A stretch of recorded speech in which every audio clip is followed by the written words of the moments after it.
welcome back to the kitchen. Today we're going to be making a smoothie recipe. It's been a while since we've done that, so I thought it would be a good time, what with the weather being warm lately. And also we have some frozen dragon fruit in the freezer that we need to use up. Also we're going to use some frozen mango, and I also brought some milk, and we're going to add some cinnamon. And if you don't want to use actual milk, you could also use coconut milk or almond milk or whatever. Coconut milk would be especially really good with the mango and the cinnamon.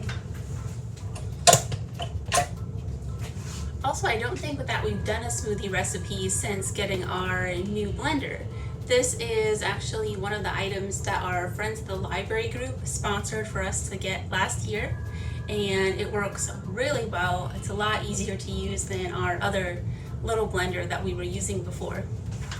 So when you're making a smoothie, you want to add your liquid ingredients first.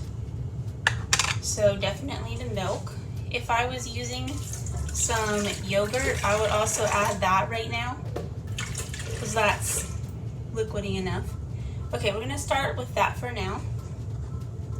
And if it ends up being too difficult to blend, we can always add this later if we need to.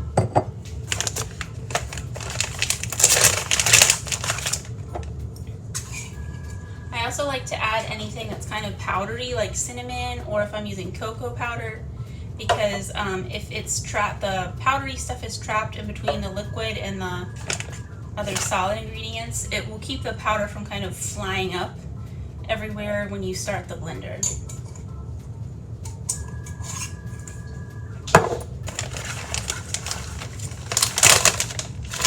Okay, this is interesting. I've never had this before. Okay.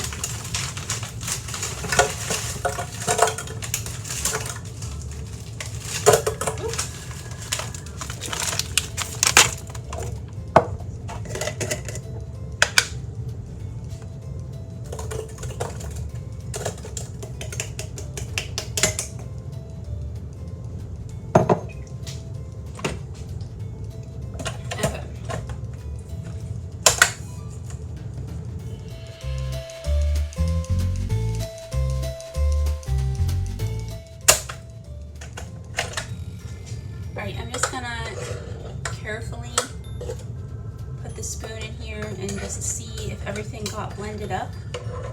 And it looks like it did. And if you really want to be safe, you should unplug your blender first before you do that. So I just unplugged it. And alright, it looks like it got blended up pretty well. I'll try and show you. Alright, hopefully you can see. So if you wanted it to be more blended up than that, you could run it a bit more, but I think this is pretty good for me. It's not too liquidy, not too frozen. So I'm gonna put this back in one of those containers and save it in the freezer because I'm not ready to eat this yet. So I'd be interested to know what kind of things you like to put in your smoothies if you make smoothies. Are you like a green smoothie person? I've never really been a fan of that, but I know some people really love them.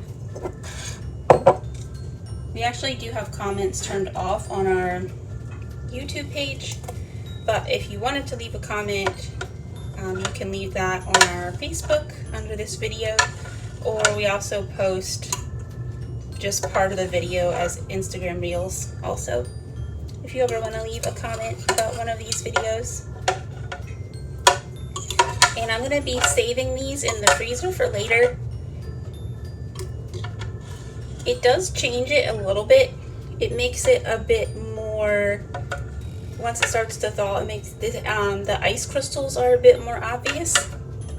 So that's the only real difference, but it's still really good, even if you want to freeze it and then thaw it to eat later. Usually I like to eat them right away because I just think it's a little better when it doesn't have as much of the ice crystal-y feeling.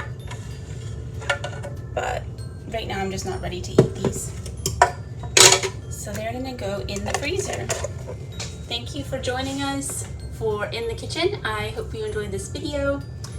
Just a short, easy one. Let me know what kind of smoothie ingredients you like to use, or what would you recommend for different flavorings or different liquid ingredients or frozen ingredients or whatever.